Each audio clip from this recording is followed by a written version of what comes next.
Merci Hilaria pour ce mot d'introduction et merci à l'école urbaine. Alors je vais rapidement présenter le panel et vous dire quelques mots pour introduire ce sujet. Aujourd'hui, on a la chance de recevoir Florence Cocozza d'abord, qui a démarré ses projets chez Perrotin dans l'univers des galeries. Florence est aussi fondatrice d'une agence, Art City Agency, qui permet aux artistes émergents d'accéder à des projets dans l'espace public. Et elle accompagne plusieurs territoires comme Chessy, Charenton, Noisy-le-Grand, ainsi que des projets Un immeuble, une œuvre avec des acteurs privés. On aura aussi le regard de Pascal Lebrun-Cordier, cofondateur du mouvement de l'urbanisme culturel, professeur associé à l'École des Arts de la Sorbonne à Paris 1, où vous dirigez le master projet culturel dans l'espace public que vous avez créé en 2005. Et Pascal Lebrun-Cordier vous parlera aussi des ZAT, les zones artistiques temporaires à Montpellier, où vous expérimentez des projets justement dans l'espace public. Malte Martin, enfin, designer graphique et plasticien, vous avez été membre du Conseil scientifique pour la recherche en école d'art et de design auprès du ministère de la Culture. Vous enseignez aujourd'hui au master scénographie urbaine à l'école d'architecture de Belleville et l'espace public fait partie de vos terrains de jeu. On est donc ravis de voir la place qu'il prend ce soir dans votre processus créatif. Peut-être quelques mots rapides d'introduction puisque on aborde un sujet assez vaste, celui des pratiques artistiques dans l'espace public. Ça désigne à la fois des projets de peinture, de sculpture, d'installation, de danse, de performance ou de théâtre. Ce sont donc des pratiques protéiformes qui peuvent être soit commandées, soit spontanées, éphémères ou permanentes, parfois participatives, mais toujours exposées à la controverse. Les termes eux-mêmes qui désignent ces pratiques sont nombreux. On pourra en débattre. Art public, quand il s'agit de parler de la commande d'une collectivité locale ou étatique. Art urbain, qui se rattache plutôt à ses origines dans les années 60 à des pratiques plus subversives, illicites. Le street art aujourd'hui, ou encore l'art contextuel. Et là-dessus, je vous invite à regarder les travaux de Paul Ardenne. Je laisserai les intervenants choisir les mots qui leur conviennent et me préciser peut-être ce vocabulaire. Et je le rappelle aussi, c'est une conférence qui se veut assez didactique et accessible puisqu'on a pas mal d'étudiants dans la salle de l'école urbaine du master culture. L'idée, c'est de montrer la diversité des projets culturels qu'on peut entreprendre. Et on a eu une première conférence déjà en décembre avec Charles Ambrosino, Sophie Léron, Laure Colliex sur les stratégies culturelles de territoire. Voilà, donc on est dans ce cycle avec un propos assez didactique. Aussi, s'il y a un public externe que je vois quand même présent ce soir, n'hésitez pas à compléter avec vos questions, votre regard en deuxième partie de conférence.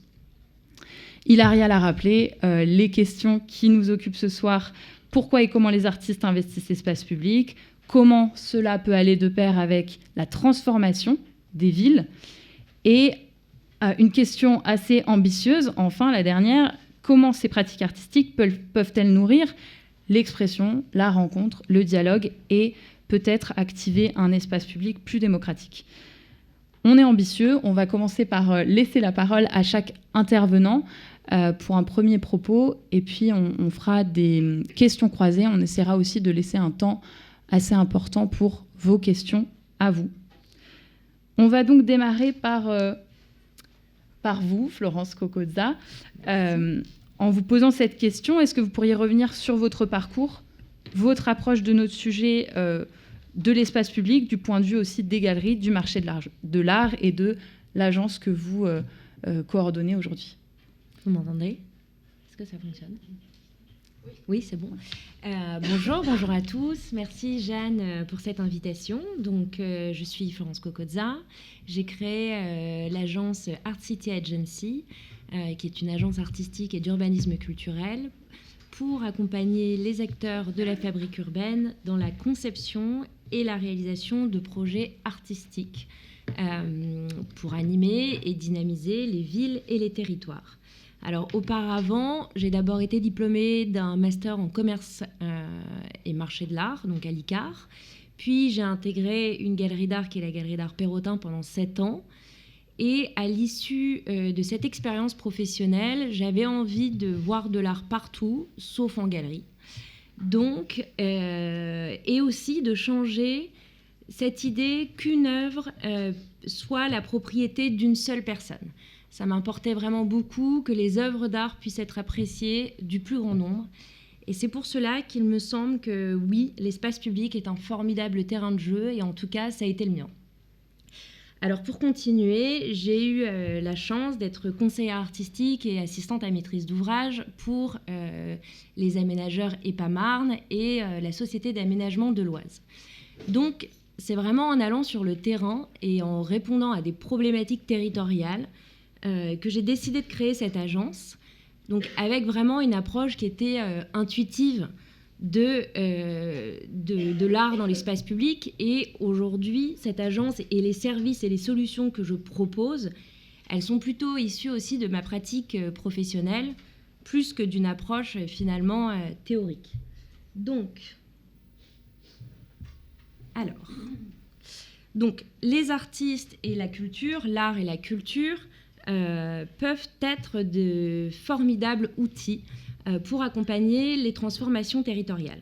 Alors, qu'il s'agisse, quoi peuvent-ils servir? Animer, dynamiser une ville, un territoire, embellir les espaces publics, ça je pense que c'est assez connu, mais aussi valoriser le patrimoine existant. Oui, les artistes contemporains peuvent venir sublimer un patrimoine, enchanter la marche et surtout réorienter des flux vers, par exemple, des rues commerçantes, animer ces rues commerçantes, et aussi adapter l'espace public aux enfants. Donc on parle effectivement ici de jeux, mais aussi de sensibiliser les publics à certaines problématiques, typiquement des sujets de sécurité civile, les enjeux environnementaux. Par exemple, il y a une artiste, Clémence Vazard, qui travaille sur le harcèlement. C'est une façon délicate de parler d'un sujet qui est complexe et qui peut être aussi polémique et pas toujours très drôle à aborder. Donc voilà, se servir aussi de certains projets artistiques pour poser des questions qui peuvent être un peu épineuses. Alors, en ayant relevé toutes ces problématiques, entre guillemets, urbaines, je vais vous présenter donc 2 projets qui ont été réalisés par l'agence pour que vous ayez donc du coup un cas pratique. Merci. Alors, le premier projet a été réalisé donc dans la ville de Chessy. La ville de Chessy, pour vous la resituer, c'est la ville de Disneyland. Et donc, quand on regarde la ville de Chessy sur une carte, elle est coupée complètement par le parc de Disney. Et 2 quartiers, donc le Vieux-Bourg, qui est un quartier plutôt bourgeois, et le centre urbain, qui est un nouveau quartier. Et donc le brief, puisque je suis une agence, donc on parle de brief, m'a été donné par le maire et qui a utilisé ces termes. Alors je ne sais pas si c'est les bons, mais a dit « La ville de Chessy est complètement schizophrénique, il faut relier le Vieux-Bourg et le centre urbain ». Donc, après ces mots, la solution en fait de l'agence a été de leur proposer un parcours artistique d'œuvres temporaires qu'ils puissent répéter d'année en année pour justement recréer du flux et que les habitants du centre urbain, qui était une population plutôt jeune, aillent se balader dans le Vieux-Bourg et à l'inverse, que les habitants du Vieux-Bourg reviennent un peu dans le centre urbain. Donc, 3 œuvres ont été proposées et là, ça va être intéressant de parler de jeux. Tout d'abord, cette micro-architecture, cette micro-architecture des nouveaux voisins. Donc, elle a été vraiment pensée, c'est donc une œuvre temporaire, mais elle a été pensée, elle a une forme à la fois de sculpture, mais c'est aussi une sculpture qui est fonctionnelle. En son centre, une balancelle. Et en fait, cette place était une toute nouvelle place, la place des Darioles, très minérale, donc aussi très lumineuse, et en été, il faisait chaud, et on ne voyait pas grand-chose sur cette place. Plus encore, nouveau quartier, finalement, elle ne faisait même pas office de place, puisque personne ne s'y rendait, il n'y a pas de banc, il n'y a pas de vie, en fait, sur cette place.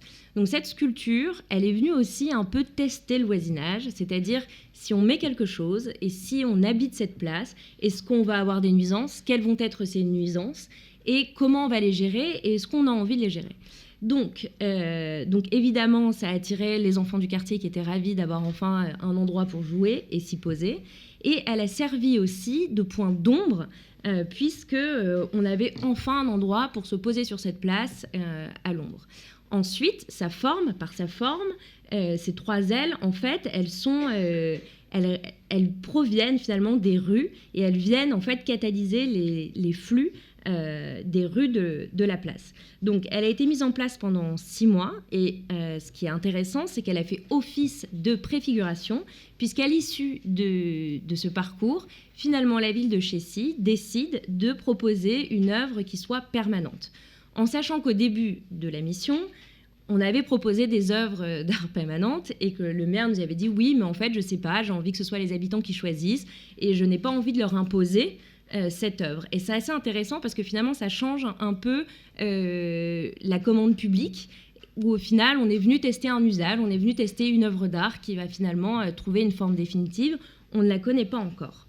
Ensuite, donc, l'œuvre de Cécile Le Tallec, ici, elle devait créer en fait un point de passage entre justement le Vieux-Bourg et le centre urbain. Et en fait, quand on passe dans cette œuvre et qu'on la traverse, on utilise vraiment ce chemin pour aller vers le centre urbain. C'était un pré. Et ce qui est intéressant par contre, c'est que Cécile Le Tallec avait vraiment ce souhait que cette œuvre vienne avec cette destination finale qui était un parc. Et donc, c'est vrai que ça nous tenait un peu à cœur de lui offrir cette destination finale. Et ça a été un succès puisque les habitants l'ont adopté aussi. Et la ville de Chécy a commencé par cette acquisition, in fine, à la fin du parcours. Enfin, la dernière œuvre, et elle est symbolique puisque c'est une œuvre justement qui a servi de jeu, une œuvre de Caroline Dervaux, et qui avait aussi des œuvres modulaires, donc des sculptures au sein du parc. Et en fait, elle a été pensée comme un jeu de marelle, où les enfants pouvaient jouer dessus et retrouver et chercher les formes à l'intérieur de cette fresque au sol et retrouver, en fait, aller s'amuser, aller retrouver les modules dans le parc. Elle sert aussi, en fait, à côté, c'est une piste piétonne, mais à côté, il y a une piste cyclable et c'était des nouvelles pistes cyclables qui, justement, devaient relier le centre urbain et le Vieux-Bourg. Et donc, à la fois, elle a servi de jeu et aussi pour relier symboliquement. On peut aussi parler de design actif pour entraîner, finalement, les habitants à l'utiliser et avoir aidé à la marche et créer un long parcours. Alors, donc des succès pour ce projet et in fine, je ne sais pas si vraiment tous les habitants ont fait le parcours allant du centre urbain au Vieux-Bourg et je pense qu'il faudra plusieurs éditions de ce parcours pour que ce soit le cas. Mais en tout cas, il y a certaines choses qui ont fonctionné dans l'espace public et qui se sont transformées finalement, qui sont passées du temporaire au permanent. Et c'est aussi intéressant parce que l'espace public offre une temporalité qui est longue et qui, comme je viens du marché de l'art, va à l'encontre de ce qui se passe actuellement dans le marché de l'art, où tout va très vite, où on essaie vraiment de valoriser les jeunes artistes sur un court instant. Et en fait, offrir une pérennité aux artistes et finalement offrir cette pierre angulaire qui est d'avoir une œuvre dans l'espace public et une œuvre qui est pérenne, c'est un peu aller à contre-temps finalement de cette tendance qui est d'aller toujours plus vite et de se procurer des œuvres de jeunes artistes. Et donc ça, c'est très intéressant aussi avec l'espace public.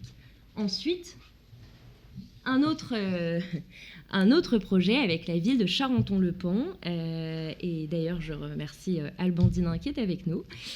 Parce que justement, le brief me vient du directeur du développement commercial. Donc, je le précise que c'est important. Ce n'est pas les affaires culturelles qui m'ont commissionné finalement pour ce projet.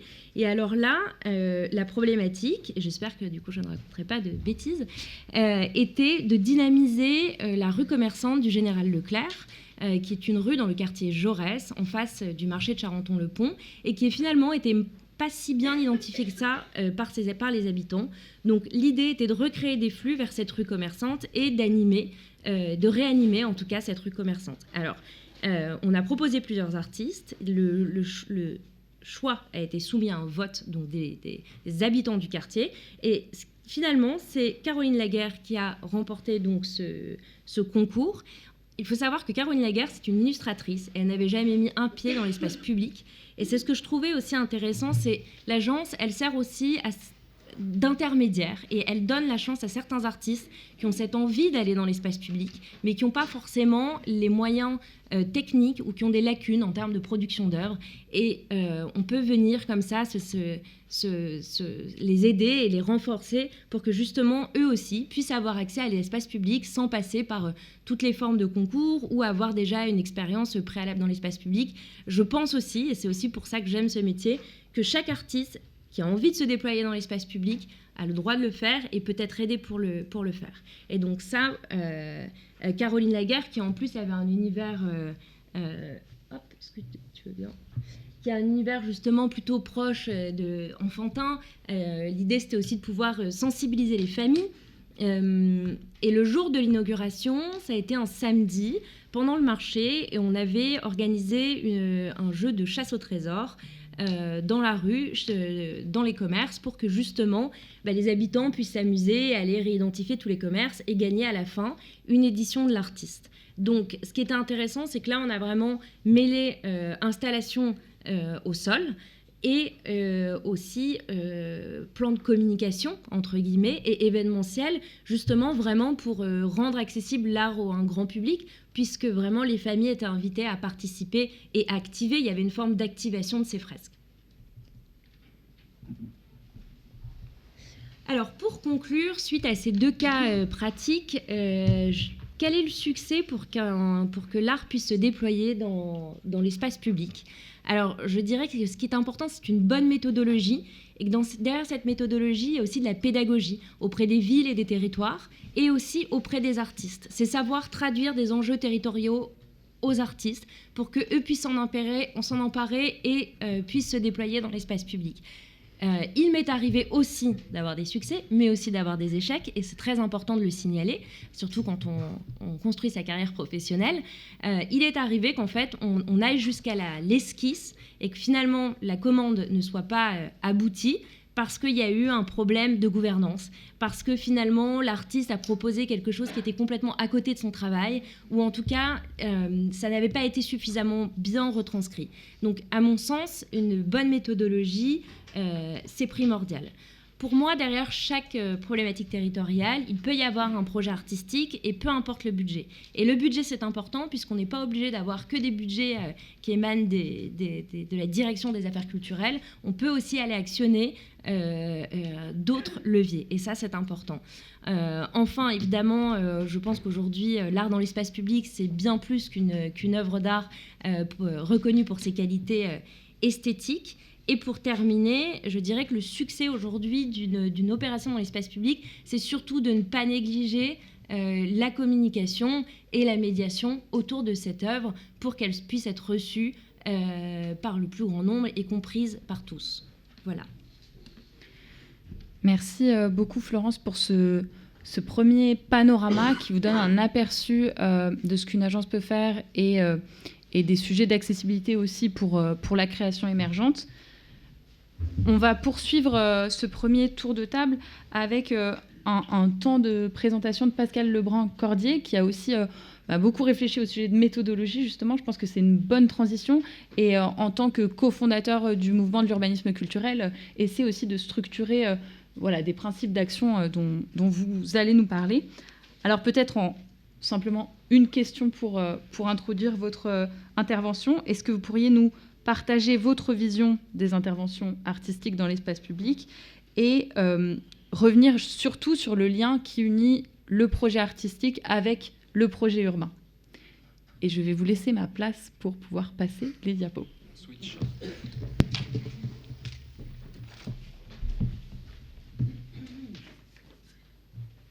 Merci Jeanne. Et merci Florence. On échangera après sur toutes ces démarches et ces projets. Comment je... Hop. Juste les touches de... Ici. Exactement. Ah mais je vois pas sur l'écran. Oui. Et comme j'ai un début de torticolis, il faut que je trouve une stratégie pour ne pas être totalement figé. Oui. Alors je vais répondre aux questions que vous m'avez posées. Effectivement, donc, j'avais fait une diapo simplement sur mes activités. Donc, à Paris 1, effectivement, le master projet culturel dans l'espace public. Nous travaillons depuis une dizaine d'années sur ces questions d'urbanisme culturel. Nous avons des étudiants qui viennent diplômés parfois déjà d'architecture, d'urbanisme, d'aménagement, de design, et puis d'autres horizons de Sciences Po aussi notamment d'ailleurs, qui viennent pendant un an travailler avec nous sur ces démarches d'urbanisme culturel, d'art dans la ville, d'art dans l'espace public. Effectivement, donc Montpellier, la ZAD, je vais en reparler 30 secondes, puis après je fais des projets avec des collectivités depuis plusieurs années, diverses et variées, le ministère de la Culture aussi sur les droits culturels, et puis il m'arrive d'écrire donc la revue Klaxon pendant 2 ans, que j'ai dirigée, qui est une revue éditée à Bruxelles, qui est en libre gratuite, et puis Nectar, là je crois que je vais vraiment avoir un torticolis, la revue Nectar, c'était l'année dernière, un article sur les enjeux des arts de la rue, et un livre qui va sortir, alors c'est pas la couverture qui est là, aux éditions Apogée, à la fin du mois de mars ou début du mois d'avril, sur la ville relationnelle, avec Sonia Lavadigno, qui est une anthropologue urbaine, et Yves Ouinquin, qui est sociologue. Alors, je suis parti, Jeanne, en fait, de la thématique générale, l'espace public comme terrain de jeu, et je voulais juste rappeler 2-3 choses. Cette phrase que j'aime beaucoup, de Michel Crespin, qui était le fondateur du Festival d'Aurillac, il y a très longtemps, dans les années 80, et qui a aussi œuvré dans le champ des arts de la rue, et qui aimait cette phrase, citer cette phrase: la ville est une scène ouverte à 360 degrés. C'est vraiment une entrée pour bien montrer que la création dans l'espace public, la création en milieu urbain, peut prendre des formes extrêmement diverses et s'emparer de la verticalité, s'emparer du lointain, du proche, du souterrain, enfin toutes les dimensions, le son, la couleur, enfin c'est d'une infinie variété. Et j'ai pas pris d'exemple, mais je voulais simplement le citer pour commencer. Et puis après, citer 5 enjeux, ou 5 modalités de jeu, plus exactement. On peut jouer avec l'espace physique, on peut jouer avec l'espace social, on peut jouer avec le temps, on peut jouer pour troubler le réel, et même pour le trouer. Et on peut jouer pour créer surtout d'autres partages du sensible, l'expression de Jacques Rancière, que vous connaissez sans doute, c'est-à-dire finalement, et c'est le mot-clé pour moi de l'intervention, pour transformer la ville. L'enjeu, c'est vraiment la transformation de la ville. Voilà, donc la diversité des formes, Jeanne l'a dit tout à l'heure, donc je ne vais pas y revenir. Et puis la dernière phrase a disparu parce qu'on a fait un transfert de Keynote à PowerPoint, donc je vois qu'il y a une phrase qui a été engloutie, mais c'est pas grave. Pour vous montrer cette diversité quand même avec quelques extraits, j'ai effectivement préparé, mis dans ce PowerPoint un petit film qui va vous montrer 2-3 exemples de projets artistiques à Montpellier dans le cadre des ZAT. Il y a du son, mais on l'entend pas, mais c'est pas grave. Donc les ZAT, c'est un projet que l'on a créé avec la ville de Montpellier en 2010 pour explorer l'imaginaire urbain, proposer d'autres usages, d'autres manières d'être dans la ville, qui devait s'arrêter en 2020, mais on a finalement décidé de le continuer. Et ce que vous voyez, ce sont quelques exemples d'interventions artistiques contextuelles, toujours. Ah oui, c'était ça la ligne qui a disparu. C'était pour insister sur le fait qu'on peut être plus ou moins contextuel, mais je vais y revenir. Et donc, je ne vais pas vous raconter chaque projet, mais chacun de ces projets est lié en fait à une enquête sensible que je fais avant chaque édition dans un quartier pour trouver des sujets. Là, c'est un graffiti en braille, il y avait marqué « ne pas toucher ». Voilà, donc l'idée, c'est d'activer l'espace public, de le rendre public, d'activer sa dimension publique véritablement, et aussi politique et poétique par là même, je vais y revenir, avec des projets qui rassemblent. Il y a vraiment une dimension très importante dans les ZAT qui est de rassembler la ville, de l'explorer, de la révéler, de la décaler aussi, et à chaque fois dans des contextes urbains très différents. On a fait 15 éditions. L'identité visuelle est faite par Malte Martin, ici présent. Donc j'ai mis 3 déclinaisons du logo, parce qu'à chaque édition, on change le visuel. Malte imagine un visuel différent qui raconte à chaque fois la tonalité, la couleur et la saveur de la ZAT. Donc là, par exemple, c'était Johan Bourgeois en 2011 dans un grand parc, et on était sur des thématiques horizontales, végétales, au rythme de la nature. On commençait au lever du soleil, on finissait au coucher du soleil. Voilà, là c'est un autre quartier, le quartier des Arceaux. On était sur l'idée de la résistance et de la réjouissance. Là, c'était Antigone, avec une performance de Johann Lorber, performeur berlinois. Et l'enjeu, c'était de lever les yeux. Là, c'est le quartier de la Mosson, la Paillade, où il s'agissait là encore aussi d'ailleurs, de lever les yeux. Et la compagnie Beau Geste, avec ce duo d'amour entre un homme et une pelleteuse, était un des projets de cette édition. Je ne vais pas tout vous raconter. Simplement, on entrevoit déjà une assez grande diversité de formes. Là, c'est un artiste qui met l'humain à l'échelle de cet urbain monumental, qui était le nouvel hôtel de ville conçu par Jean Nouvel. Et il s'agissait, par toute une série de projets, dont je ne vais pas encore une fois vous parler en détail, mais de mettre en jeu la question de la transformation urbaine Donc diversité de formes, c'est ça que je voulais simplement souligner. Mais au final, nous sommes face à cette idée que la ville, c'est pas simplement un lieu, c'est une manière d'être ensemble. Cette phrase d'Henri Lefebvre, elle nous montre bien la double dimension de l'espace public, spatial et social, et physique et symbolique. Et nous, ce que nous cherchons à faire, en tout cas, moi, ce que je cherche à faire, c'est vraiment à contribuer à des transformations de l'urbanité, dans cette double dimension de l'urbanité, encore une fois, spatiale et sociale, physique et symbolique. C'est ce qu'a montré Florence tout à l'heure, hein. Il y a des enjeux de transformation, donc c'est vraiment le mot-clé. Et peut-être que ce qu'on cherche à faire aussi, c'est à créer des lieux qui font des liens, et des liens qui seraient, parce qu'il faut spécifier quel type de lien, je pense, des liens non aliénants, non fonctionnels, non réifiants, des liens qui libèrent, des liens émancipateurs, encapacitant, des liens d'humanité, des liens créateurs d'attachement au vivant. Comment créer des attachements, peut-être délaisser la problématique de l'attractivité qui a été centrale dans le développement urbain au XXe siècle, et aller vers plutôt la question des attachements aujourd'hui, des attachements au vivant, des régimes d'attention et d'attachement au vivant, ouvrir de nouveaux imaginaires face à des imaginaires qui sont formatés par le marketing territorial ou par les médias, ouvrir d'autres imaginaires, et aussi suggérer de nouveaux usages. Il s'agit également d'habiter la ville, de la traverser autrement, comme l'a montré aussi Florence, de développer des usages, des manières d'être ensemble, et de s'inscrire aussi, pour répondre à une des questions posées par Jeanne, dans une perspective démocratique. On va y revenir. Développer des relations de résonance, ça c'est une citation du philosophe allemand et sociologue allemand Hartmut Rosa, et au final tisser des liens pour une ville plus relationnelle. Alors, je vais développer un peu plus cette question, finalement, pourquoi, comment transformer la ville via l'art et la culture. Transformer et non pas forcément d'abord animer ou valoriser, ça c'est très important. Il s'agit de modifier des formes spatiales, sociales, des formes de vie. Je crois que c'est ce à quoi on doit s'attacher prioritairement, avant d'être dans des problématiques, de mon point de vue, d'embellissement, d'animation ou de valorisation. Alors on parle de la ville, mais plus largement des territoires, puisqu'il s'agit d'envisager cette double dimension de l'urbanité au travers de processus. Et là aussi, c'est important de souligner, l'enjeu pour moi, c'est pas tellement les œuvres, c'est pas d'abord les œuvres, mais plutôt la manière dont on arrive à élaborer ces projets artistiques, construire des situations.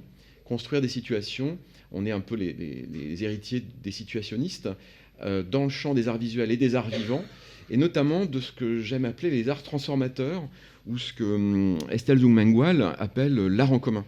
C'est-à-dire des processus qui vont produire du commun, qui vont produire des formes démocratiques, des manières d'être ensemble. Donc j'ai mis la couverture du livre d'Estelle Zumwangwal, qui enseigne ou pas dans le master. Je ne sais pas très bien, Estelle Zumwangwal. Je ne suis pas sûre à ce jour. Moi, je ne l'ai pas vue encore. Parce qu'elle est diplômée de cette maison. Et je crois qu'elle enseigne à Sciences Po, mais je ne sais pas si elle enseigne dans le master. En tout cas, je ne suis pas sûre, à l'école urbaine. Ouais. C'est une grande maison. C'est une historienne de l'art dont les travaux sont passionnants, et notamment sa thèse, donc, éditée aux Presses du Réel, qui s'appelle L'art en commun. Voilà.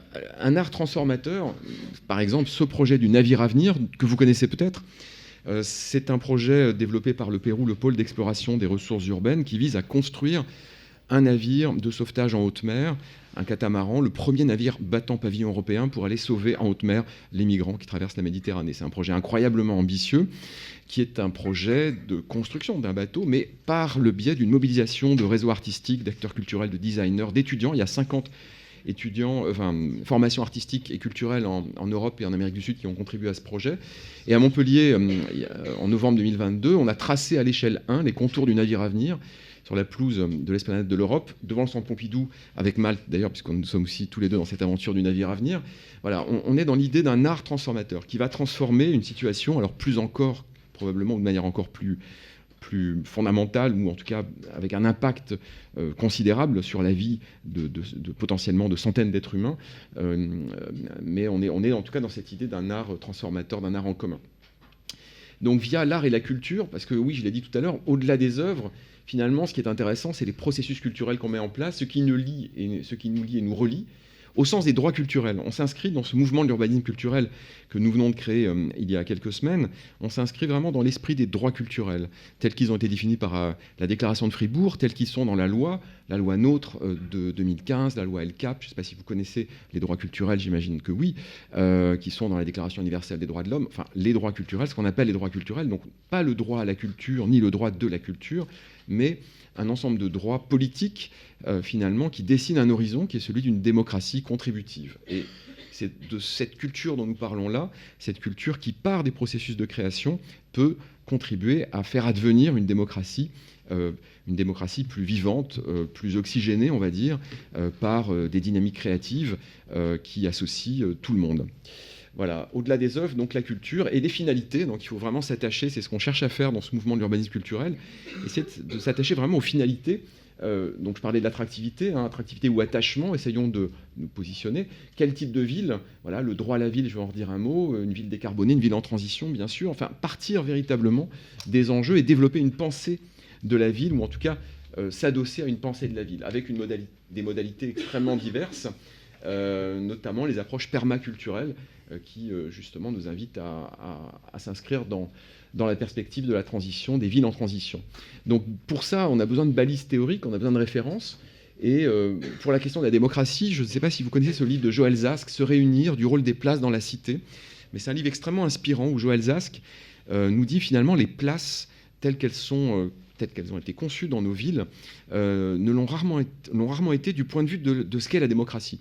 Alors, que serait une place démocratique qui permettrait la vie démocratique, qui permettrait de se réunir, par exemple, qui est peut-être la première opération dans la vie démocratique. Et elle analyse donc des places publiques à l'aune de cette question de la démocratie. C'est un livre très, très important, très inspirant, d'autant plus qu'aujourd'hui, la ville est faite plutôt par des promoteurs pour qui la question de la démocratie n'est pas absolument essentielle. Donc je crois que nous avons un rôle à jouer pour poser des balises, des valeurs, des visions, et notamment voilà, Chantal Dekmin, par exemple, sur la question de l'hospitalité aussi, ou Cynthia Fleury, dont la dernière publication, Clinique de la dignité, pose la question de la dignité comme essentielle aujourd'hui face à des politiques qui créent de l'indignité, face à des situations qui créent de l'indignité. Donc la dignité, c'est un des mots-clés des droits culturels, et je crois que dans l'urbanisme culturel, ça doit également être une de nos balises, je dirais, éthiques, une de nos balises fondamentales, voilà, via la question de l'hospitalité, par exemple. Voilà. Donc, ce dont nous parlons, c'est d'un territoire qui est en train de s'inventer depuis quelques années, depuis une quinzaine d'années, qui est celui de l'urbanisme culturel, qui se trouve entre le monde de l'urbanisme, je dirais, dans son acception plus classique, avec l'urbanisme transitoire, l'urbanisme tactique, avec voilà, toute une série de notions, le monde de l'architecture, du paysagisme, le monde de l'art en espace public, qui existe et qui continue à exister sans forcément se poser ces questions-là, et puis le monde du développement social et urbain. Donc voilà, on est en train peut-être de préciser ce que pourrait être ce monde de l'urbanisme culturel. Et donc le mouvement dont je vous ai parlé, vous avez une définition en haut à droite de ce qu'est pour nous l'urbanisme culturel. Donc le tout, c'est les fondateurs qui sont en bas ici, et c'est un mouvement ouvert, donc adhérez si vous souhaitez adhérer et nous rejoindre. Mais voilà, on a défini cette pratique de l'urbanisme culturel en disant qu'on s'inscrit dans les enjeux de la transition et que ce qu'on appelle l'urbanisme culturel regroupe des pratiques qui contribuent à transformer les territoires en vue de leur meilleure habitabilité. On s'intéresse beaucoup à la notion de capacité ou d'encapacitation.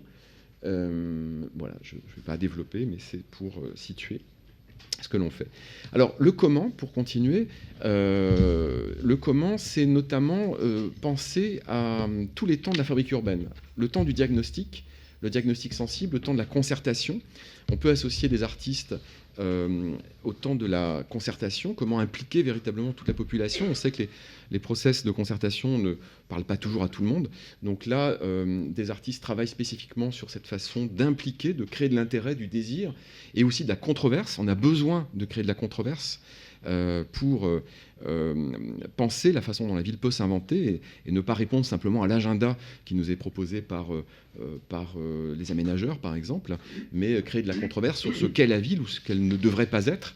Donc la concertation, la conception ensuite, Florence en a parlé, comment on conçoit, comment on aménage véritablement des espaces publics, la transition parce qu'il y a tout un urbanisme de la transition qu'on connaît bien, le temps du chantier qui peut être un temps intéressant pour les artistes aussi, le temps même de la transformation, la livraison qui peut être aussi un temps investi par les artistes, et enfin l'activation de manière plus générale, comment on active la ville et l'espace public. Donc associer des artistes dans ces différents temps, mais aussi des citoyens, j'insiste, puisque notre horizon c'est bien celui également d'une démocratie contributive et d'une fabrique urbaine qui implique également les habitants, comme le préconisait Henri Lefebvre dans Le droit à la ville, qui est une référence majeure pour nous, Le droit à la ville, livre paru dans les années 60, qui insiste sur le fait que la ville ne doit pas être faite uniquement par des experts, uniquement à l'aune de critères techniques, par exemple, mais dans une perspective véritablement politique qui est celle des communs. Donc là, par exemple, c'est une photo d'un projet que j'ai fait à Tremblay en France, avec la ville de Tremblay en France, qui est une commande citoyenne d'une œuvre où on a associé un groupe d'habitants qu'on a appelé le CAB, le Comité des Amis du Bois. Et on faisait donc des réunions de CAB régulièrement avec les habitants là, dans la forêt, dans le bois, pour choisir des artistes, pour solliciter 5 artistes. Je ne vais pas vous raconter tout ce projet. Et au final, on a créé une grande œuvre dans le cadre de cette démarche d'urbanisme citoyen avec Tadashi Kawamata. Donc l'enjeu pour nous, encore une fois, pour moi en tout cas, créer des œuvres à valeur d'usage pour une vie plus hospitalière et relationnelle. Donc quelques exemples, Pascal Martin Taillou, Superkilen à Copenhague, développer une ville relationnelle, encore une fois, avec des démarches que je présente très vite, puisque, voilà, j'arrive à ma conclusion, qui fait la ville? Eh bien, tous ces acteurs qu'on voit là, et notamment de plus en plus les promoteurs, encore une fois, qui ont un rôle majeur et probablement excessivement important aujourd'hui, avec des politiques qui peinent à cadrer, je trouve, moi, ces opérateurs urbains. Et donc, on a un déficit, je crois, d'exigence, on va dire, politique sur quel type de ville on veut. Et donc, tous ces acteurs font la ville en créant des espaces, des temps, des situations, des communautés, des paysages, des imaginaires, des récits. Et pour ma part, je cherche à travailler, comme vous le voyez, plutôt avec celles et ceux qui sont en rouge sur cette image, encore une fois, en ayant en tête le droit à la ville d'Henri Lefebvre, dont on peut rappeler très vite, voilà les idées clés. Le droit à la ville, c'est une dénonciation d'un urbanisme fonctionnel, d'une marchandisation de l'espace public, et c'est la volonté de favoriser une appropriation, une réappropriation de la ville, et une véritable conception de la ville comme œuvre commune, comme bien commun, dans une perspective qui est celle d'une démocratie approfondie. Voilà, et pour ça, on peut associer, dans toutes les démarches qu'on essaie de mettre en œuvre, des habitants et des habitantes, des artistes, art visuel, art vivant, des acteurs culturels, des architectes, des urbanistes, des paysagistes. Finalement, il s'agit de donner aux artistes et aux acteurs culturels une autre place dans la ville.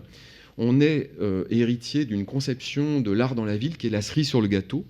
On pose une œuvre sur la ville qui est déjà faite. Et finalement, moi, ce que je cherche à faire, c'est plutôt le clafoutis urbain, c'est-à-dire à mettre la cerise dans le gâteau, et donc pas à la fin, mais dès le départ. Donc on fait un grand travail d'enquête sensible, ça c'est vraiment l'étape la plus intéressante dans nos démarches, c'est-à-dire être à l'écoute de la ville, et avant de se précipiter vers le projet, vraiment analyser, identifier les enjeux, faire un travail comme celui que préconisait le philosophe américain John Dewey, d'enquête publique, pour identifier les questions qui se posent, les enjeux, les problèmes, avant toute chose. Et ça, on peut le faire dès le départ, encore une fois, avec des artistes. Donc l'idée, c'est de passer d'un art posé à un art intégré, et de concevoir la création artistique, non pas comme un exhausteur de goût, simplement, mais comme un ingrédient possiblement déterminant de ce qu'est la ville. Donc dans un dialogue fertile autant que possible avec tous les acteurs de l'urbain, essayer de fabriquer ou de favoriser un art contextuel qui contribue donc, comme je l'ai déjà dit, à la fabrique de l'urbanité dans sa double dimension. Ne jamais perdre de vue que le spatial peut déterminer le social, qu'il y a une possible détermination entre les deux. Et donc passer de la création dans l'espace public à la création de l'espace public dans sa double dimension, et essayer d'œuvrer pour des villes sensibles. Voilà, ça sera ma conclusion. Une ville sensible, pour moi, c'est 3 choses. Le sensible, c'est une dimension esthésique, c'est-à-dire les couleurs, les saveurs, les textures de la ville.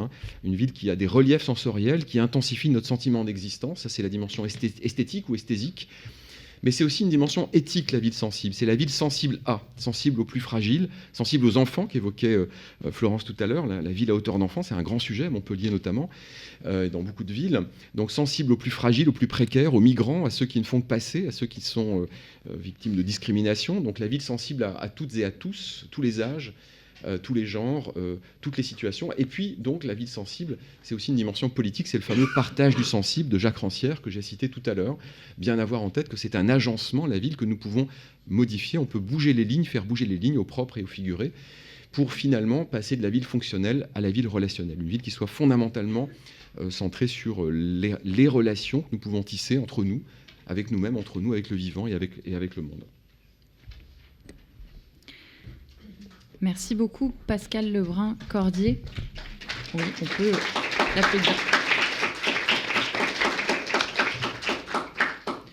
Malte Martin, je vous laisse intervertir pour prendre la place de speaker avec Pascal Lebrun-Cordier et montrer vos visuels. Et oui, je pense que c'est mieux que vous soyez directement aux commandes. Super. Et peut-être, donc, je rappelle, vous êtes Malte Martin, designer et plasticien. Alors, vous me disiez, oui, on peut dire plasticien aussi. Je vous laisse choisir les termes également qui vous conviennent. En tout cas, ça me fait penser à une formule de Jean-Marc Poinceau qui disait que l'espace public était comme un grand atelier sans mur. Donc, j'ai envie de vous demander, est-ce que vous considérez l'espace public comme votre atelier ? Qu'a-t-il de spécifique cet atelier ?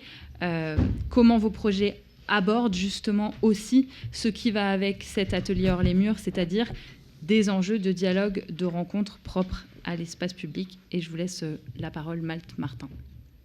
Merci. Alors, je vais essayer de répondre comme praticien. Il y aura moins de cartels avec des textes. Il y aura beaucoup d'images. J'essaie quand même, bien sûr, de parler de méthodologie, des conceptions et des théories qui sont derrière ça, mais à travers une pratique, pour ne pas vous submerger de toutes les références de Rancière, de Habermas et tous les autres.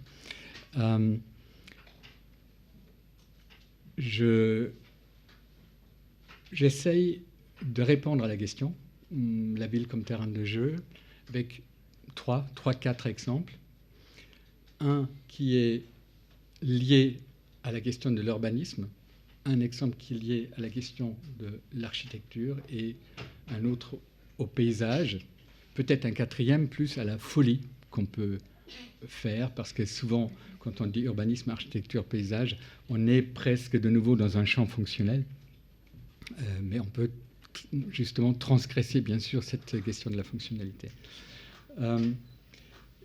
Si je me suis intéressé à ça en venant du design, ou plutôt quand j'étais à l'école d'art, j'étais dans des classes de peinture, de plasticien, etc. À un moment donné, je me suis décidé pour le design. Pourquoi ? Parce que les avant-gardes des années 20 dans l'autre siècle ont fait émerger cette notion-là justement comme un projet de démocratisation culturelle. C'est-à-dire on n'était plus enfermé dans la galerie, dans le centre d'art, dans le musée pour avoir droit à un geste artistique, mais potentiellement le design était pensé comme quelque chose qui rend accessible la forme, la création de la forme au plus grand nombre. Après, quand j'ai commencé comme designer, j'ai très vite vu que, en vérité, c'est beaucoup plus difficile que ça. Et quand je voulais mettre des signes dans l'espace public, je voyais bien qu'il est privatisé, qu'il est colonisé. C'est pas moi qui peux décider d'être sur un 4x3, dans une sucette de coups, sur une enseigne de magasin, etc. Et quand vous voyez la ville aujourd'hui, elle est en termes d'imaginaire collectif, en termes d'espace d'agora qui normalement devrait être l'espace des citoyens, complètement privatisé. Il y a très rarement des signes des gens qui y habitent, qui sont dans l'espace public, c'est des signes qui sont parachutés par ailleurs.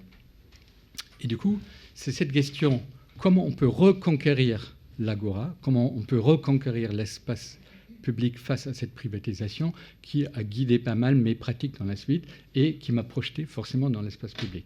Et pas seulement dans des identités visuelles ou des designs de livres, etc.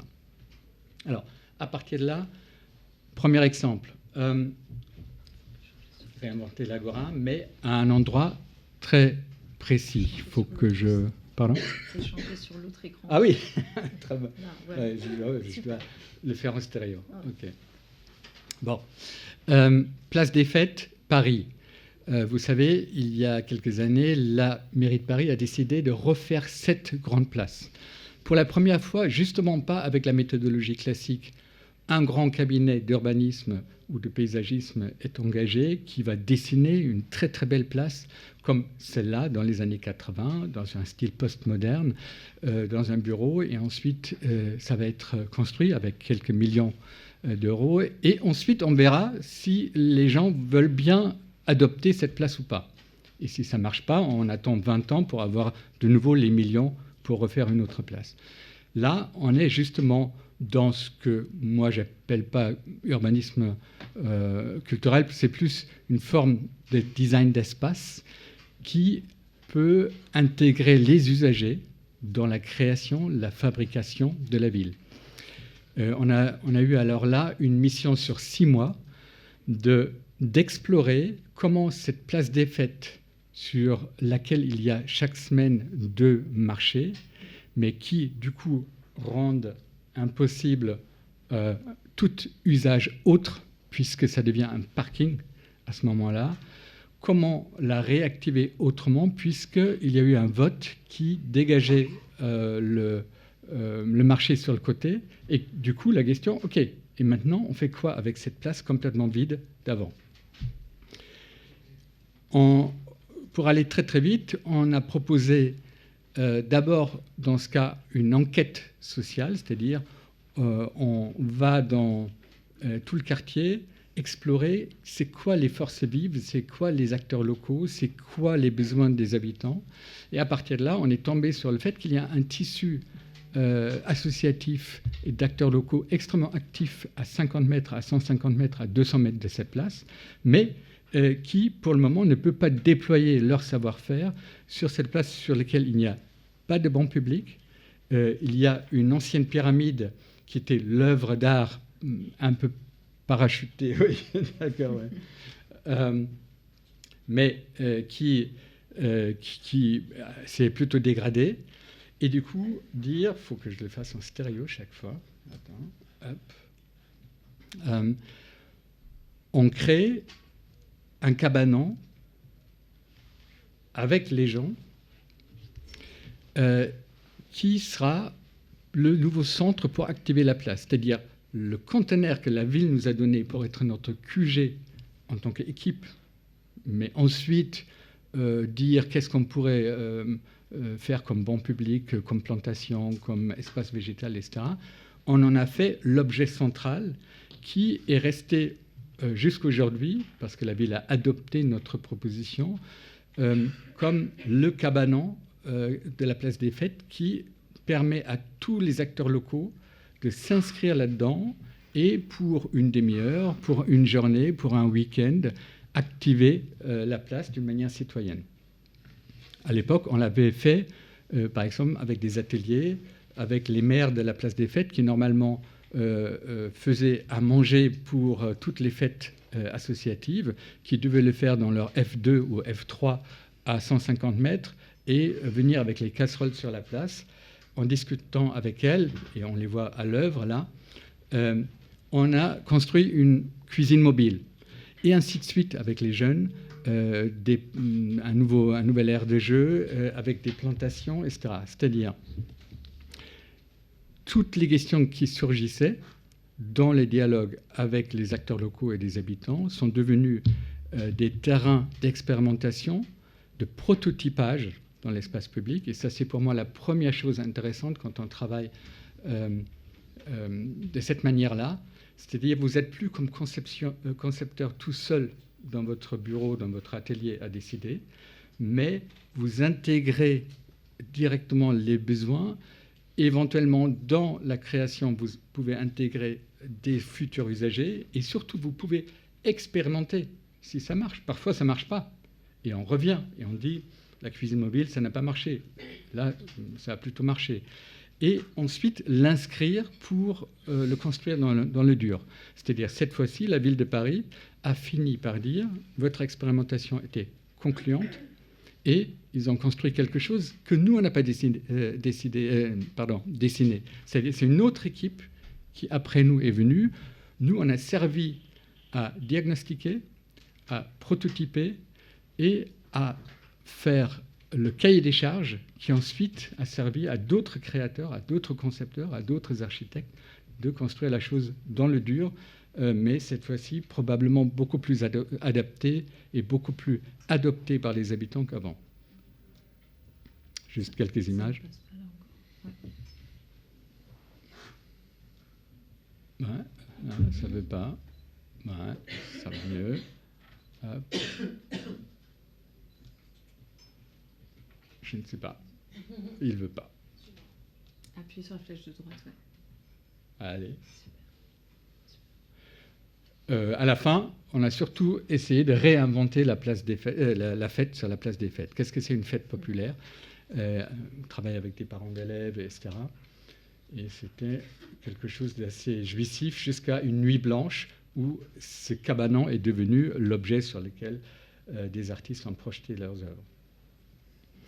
Deuxième exemple, réinventer les communs. Là, un travail avec des architectes. C'est un travail qui vient de se finir dans le 13e arrondissement avec Catherine Dormoy et Vincent Parera comme architectes. Un immeuble innovant, le premier immeuble nudge en France, et un nudge qui veut dire de donner un coup de pouce, d'aider à des nouveaux comportements, et le plus grand immeuble en bois pour de l'habitation.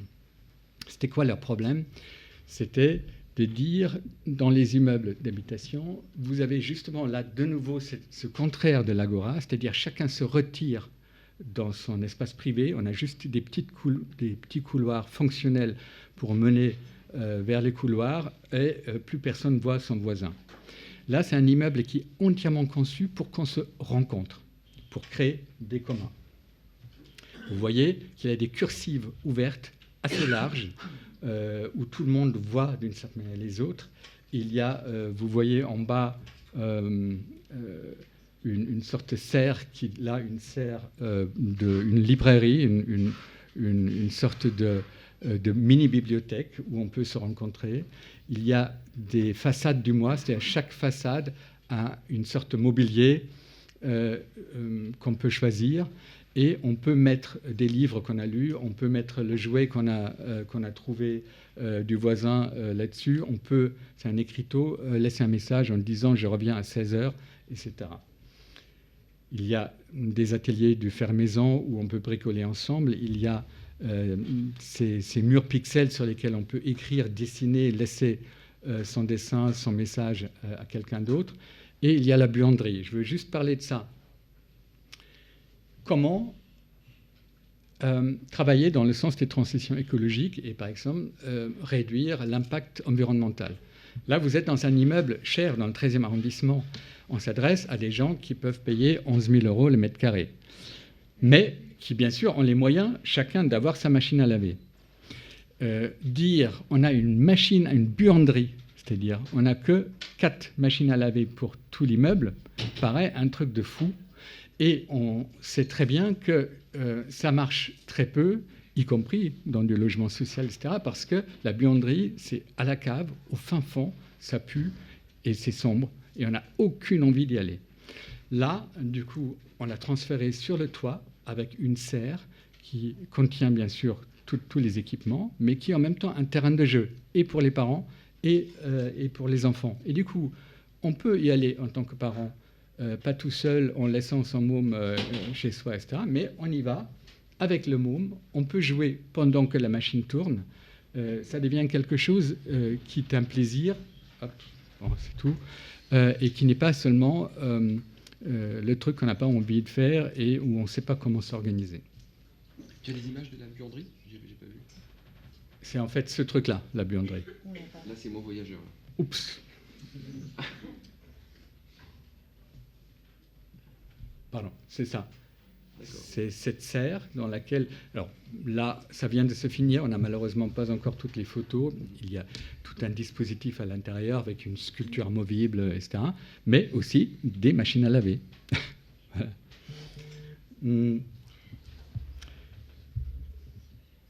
Mon voyageur, dernier projet, là plus, qui devient à la fin un projet d'intervention artistique dans le paysage.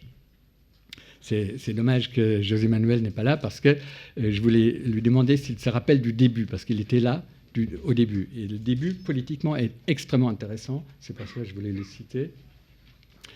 J'étais en résidence artistique à la Courneuve. Arrive aussi le Grand Paris Express.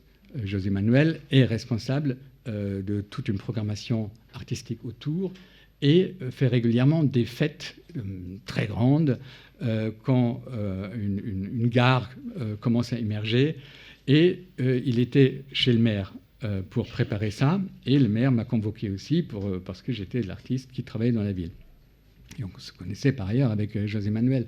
José Manuel lui pose la question, mais monsieur le maire, pour préparer la fête, à quelle population j'ai affaire, dites-moi un peu. Et Gilles Fuchs, le maire, dit, écoutez, qu'est-ce que vous voulez que je vous dise? C'est une ville, un territoire d'accueil, comme beaucoup en Seine-Saint-Denis. Il y a une centaine de nationalités, presque autant de langues. C'est très divers. Et vous savez, je sais maintenant, vous à Paris, vous êtes très, très fiers que l'anglais est de plus en plus enseigné dès la maternelle. Les mômes pourraient presque être bilingues à la fin et le monde leur est ouvert, et l'avenir aussi. Mais savez-vous, chez moi, il n'y a presque que des bilingues. Mais c'est plutôt français-arabe, français-kabyle, français-tamoul, français-portugais, français-espagnol. Et bizarrement, personne ne leur dit, mais c'est génial comme capacité, vous avez 2-3 langues, le monde vous est ouvert et l'avenir aussi. Et ils déploient toute une analyse sociologique autour de ça en disant, ça fait un certain temps que je cherche un geste pour honorer les apports culturels des uns des autres qui sont venus sur ce territoire. Et je n'ai pas encore trouvé. Du coup, je suis sorti de cette réunion en me demandant, est-ce que moi, en tant que designer, en tant qu'artiste, je peux contribuer à trouver ce geste. Et est né ce projet qui s'appelle Mots Voyageurs, qui est un travail d'abord linguistique autour des mots français, qu'on pense éminemment français, mais qui viennent d'ailleurs, et où les linguistes vous racontent l'histoire étymologique, souvent assez rocambolesque, comment c'est rentré dans la langue française. Et du coup, j'ai proposé un projet qui célèbre le métissage de la langue commune, mais qui valorise aussi cette diversité des apports culturels des uns des autres.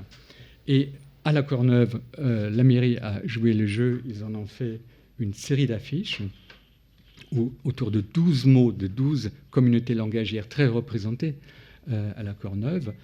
J'ai fait chaque fois une sorte d'événement visuel autour d'un mot, et quand on se rapproche, on a l'histoire étymologique qui va avec, et c'était exposé un peu partout. Je regarde si...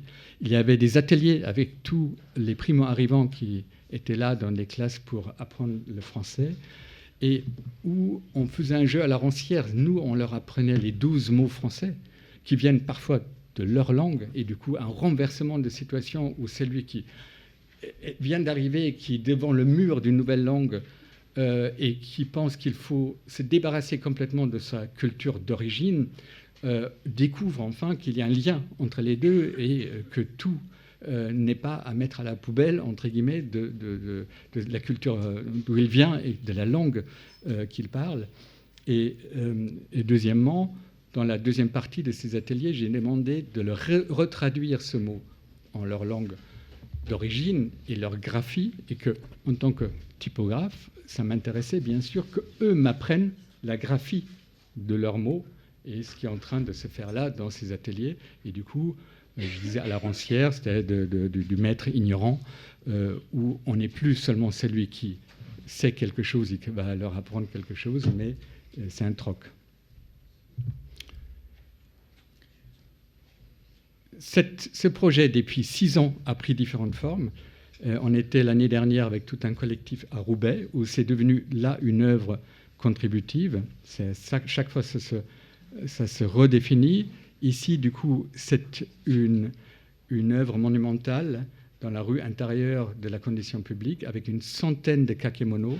C'était la capitale du textile en France, avant, Roubaix, avec une centaine de mots et une centaine de graphies différentes, 50% par des créateurs, des professionnels, des artistes, 50% dans des ateliers fabriqués avec les habitants du quartier. Et juste pour finir là-dessus, c'est devenu maintenant, depuis 2 mois, un parcours en Seine-Saint-Denis, au long du parc de la Bergère, au long du canal, où ça a pris cette forme de jardin graphique, des totems qui transforment les lampadaires fonctionnels en quelque chose qui parle de cette créolisation culturelle que représente la langue, et qui fait que les habitants de ce territoire peuvent se réapproprier les histoires étymologiques. Voilà. Merci. C'était trop long, c'est ça? Merci Malte.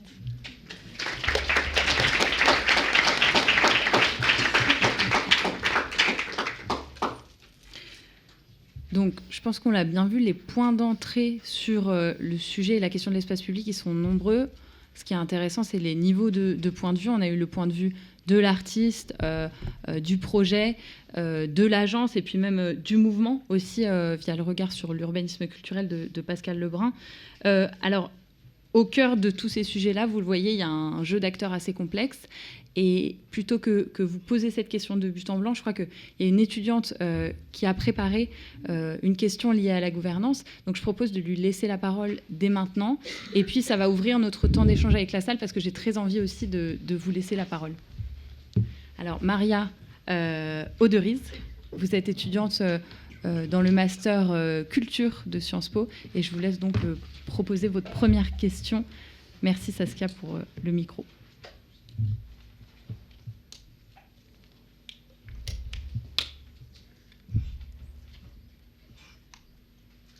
Bonsoir, oui, et merci. Merci pour la conférence. Et moi, depuis mon adolescence, j'ai été impliquée dans diverses associations culturelles et engagée avec l'art et les artistes. Et parfois, les objectifs et besoins sur les espaces publics des institutions culturelles et des associations sont considérablement différents. Donc, comment envisagez-vous une collaboration plus efficace entre ces deux types d'acteurs? Et pensez-vous qu'il est nécessaire de donner une voix aux associations à la gouvernance des espaces culturels? Un sujet donc de gouvernance et de lien notamment aux associations. Et je pense peut-être qu'on peut, Malte, vous laisser juste introduire, parce que j'imagine que sur la place des Fêtes, il y avait pléthore d'associations et de réseaux. Comment vous avez laissé place?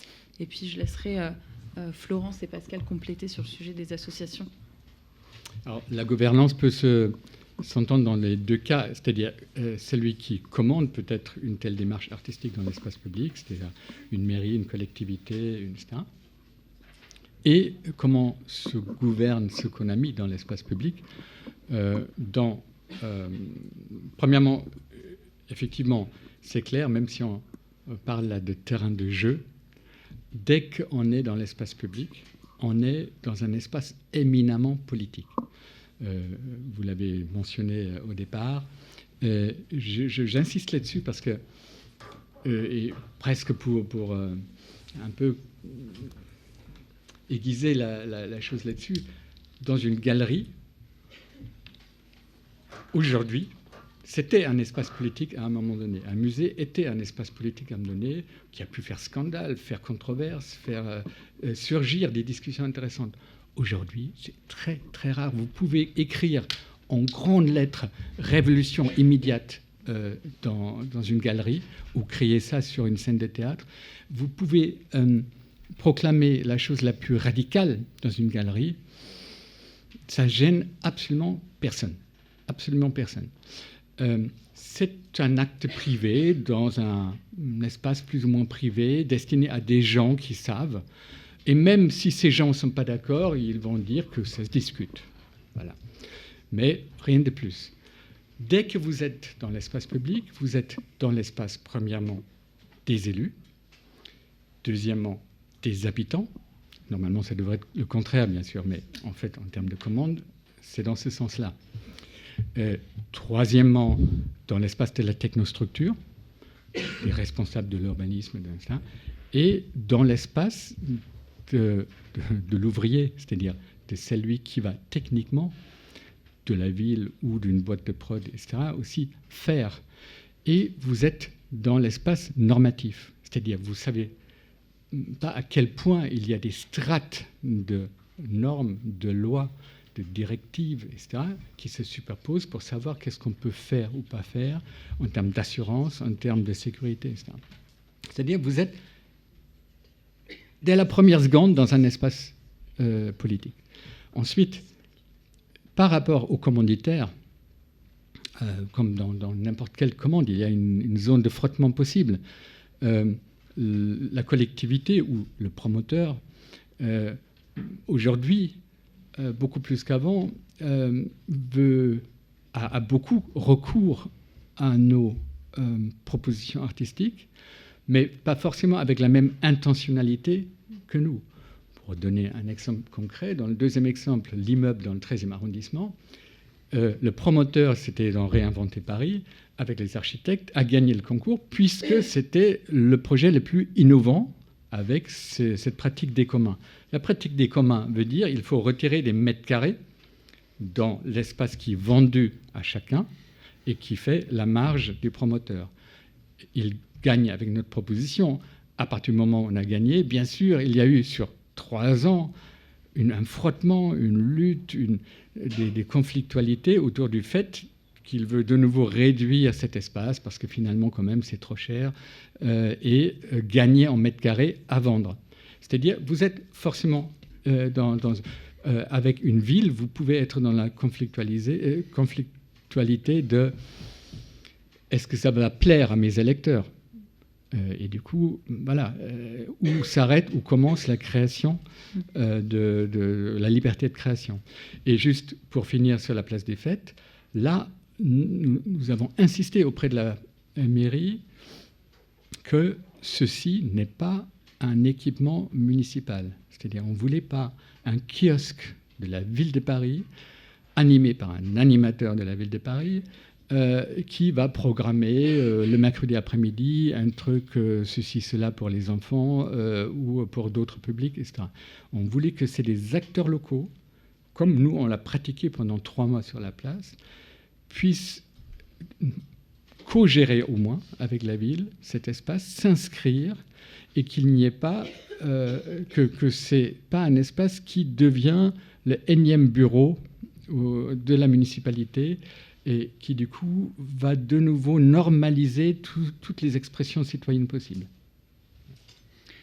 Est-ce qu'il y a des compléments, Florence, peut-être sur la partie brief aux agences ? Est-ce que vous sentez que c'est un sujet qui monte, ce sujet du participatif ? On a entendu, il y avait des votes du public, des choix d'œuvres de façon un peu opérationnelle. Est-ce que vous avez un regard et une demande des élus sur ce sujet ou peut-être pas encore suffisamment ? Non, justement, en fait, c'est un peu la complexité de ces projets. Et c'est vrai qu'à mon sens, l'important, c'est que les projets se fassent. Et d'une ville à l'autre, d'un territoire à l'autre, c'est rarement la même gouvernance. Et j'ai beaucoup aimé l'expression d'enquête sensible, parce que c'est vraiment le cas. La première chose à faire, déjà, c'est d'aller sur les territoires, évidemment, et de mener une enquête, de comprendre les enjeux et en fait de se poser la question si j'ai réussi à être en réunion, s'ils ont voulu que je leur présente ma fameuse présentation, quels sont vraiment leurs objectifs ? Est-ce que c'est une commande publique ? Est-ce qu'il y a un enjeu politique ? Quel est l'enjeu politique ? Est-ce qu'il faut inclure les habitants ou surtout pas inclure les habitants ? Est-ce qu'on va présenter le projet aux élus locaux et à l'opposition ? Et si on présente à l'opposition, est-ce qu'on va pas servir finalement un peu de bouclier ou de punching ball pour faire passer certains messages ? Ça, c'est vrai que c'est très important de comprendre le contexte politique et de savoir, entre guillemets, où on met les pieds. C'est très important dans l'espace public. Et concernant les associations, en tout cas, ce qui est sûr, c'est que quand on arrive sur un territoire, je trouve qu'il est essentiel de faire donc une analyse du tissu artistique local, certes, mais évidemment du milieu associatif. Il se trouve que parfois, on n'a pas la matière en fait sur le territoire et on n'a pas les artistes qui ont cette capacité à aller dans l'espace public. Alors, où on les aide, c'est ce que j'ai expliqué dans ma présentation, ou parfois on fait appel à d'autres artistes qui seront parfaits pour le territoire, mais qui n'ont peut-être pas un ancrage territorial. Et dans ces cas-là, il faut un peu ménager les susceptibilités, réfléchir à comment on peut présenter un artiste qui n'a pas cet ancrage local, et aussi parfois au sein même d'une mairie, au sein même d'un territoire. Certains vont vouloir un ancrage territorial, certains vont vouloir une signature nationale, voire internationale. Donc il faut toujours réussir à placer le bon curseur.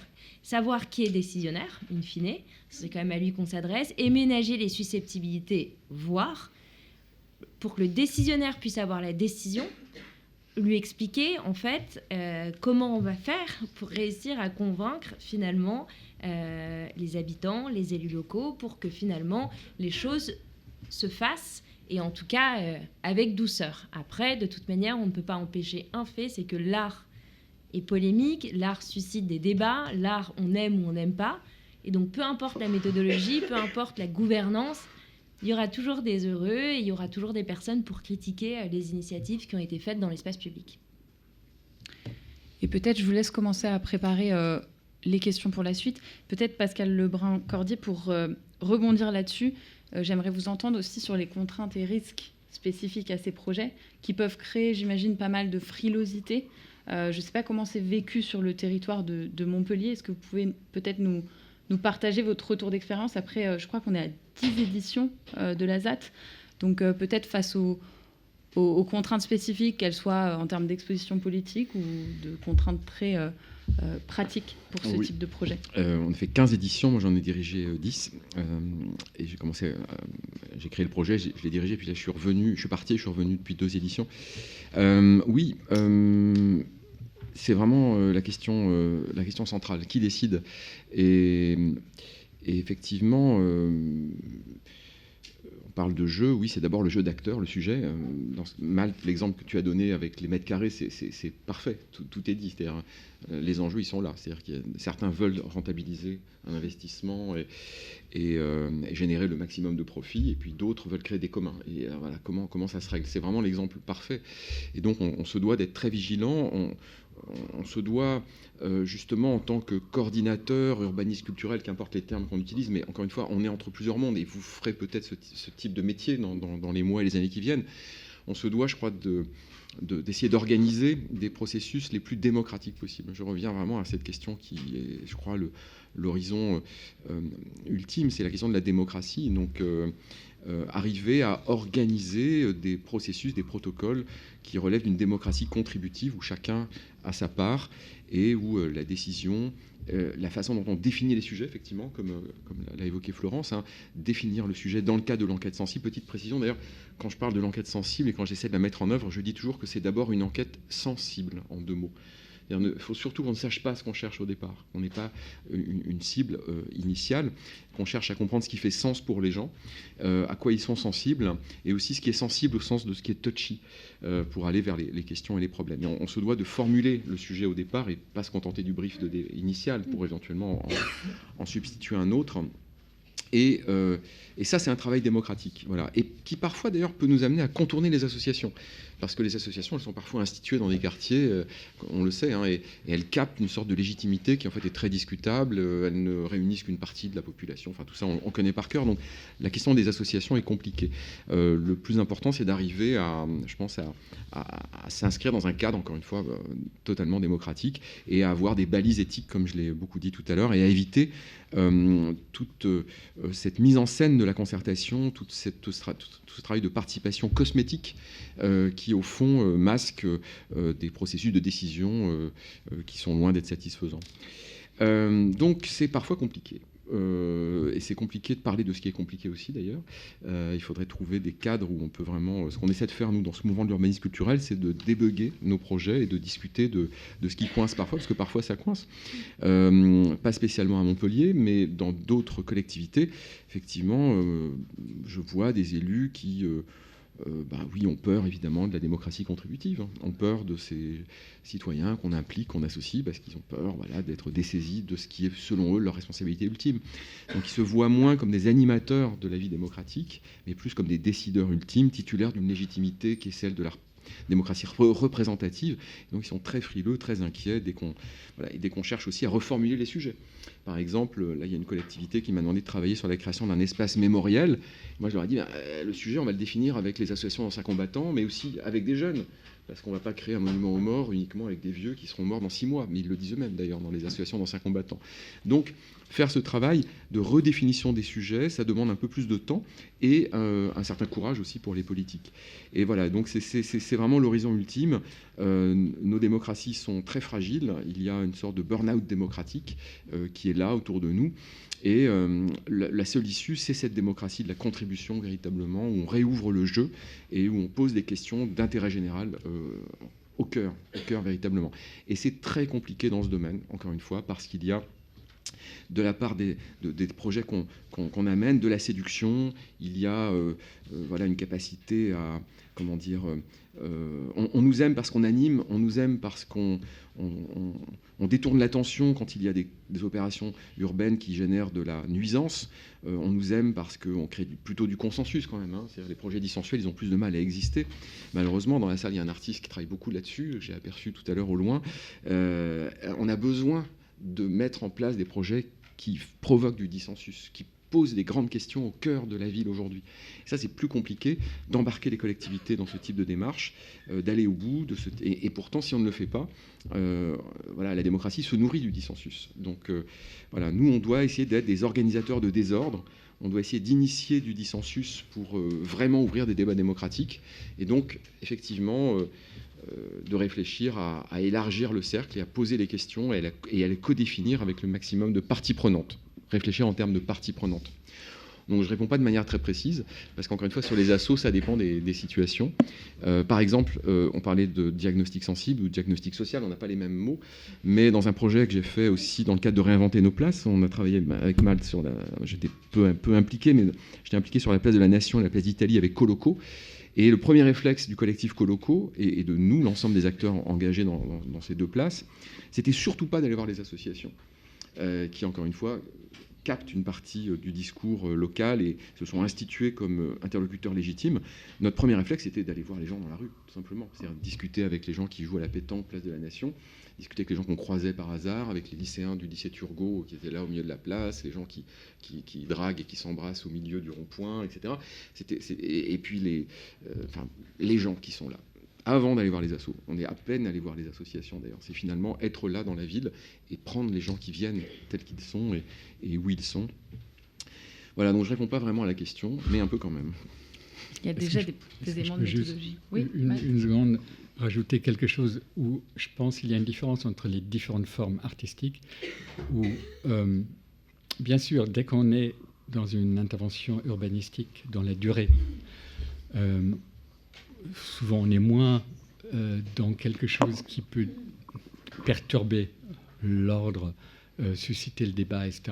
On s'inscrit, ça peut complètement modifier les choses, comme ce que j'espère qu'on a fait sur la place des Fêtes, où il y a un espace plus grand pour l'initiative citoyenne.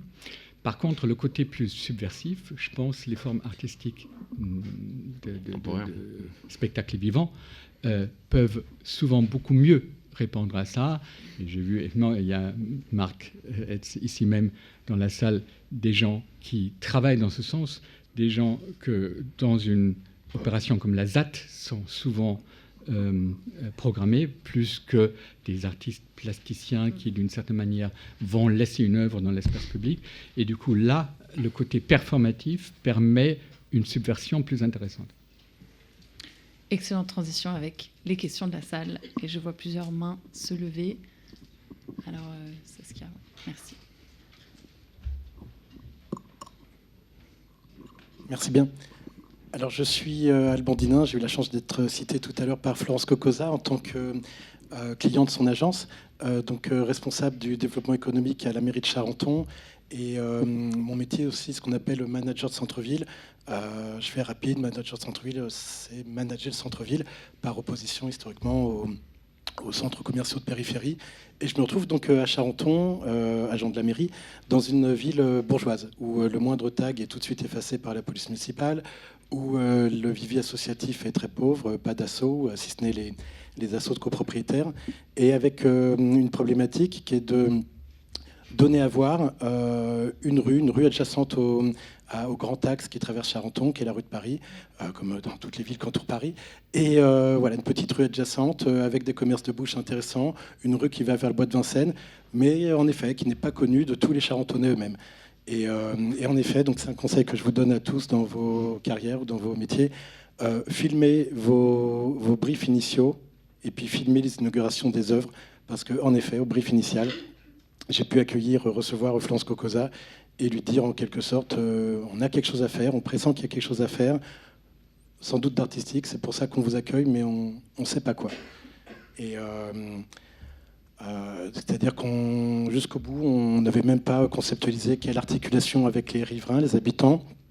Florence et sa collaboratrice ont eu l'excellente idée d'une chasse au trésor inaugurale dont elle a pu parler, qui était un formidable moment pour à la fois faire connaître l'installation de l'œuvre, donc des fresques sur la chaussée et des transformations du mobilier urbain par Caroline Laguerre.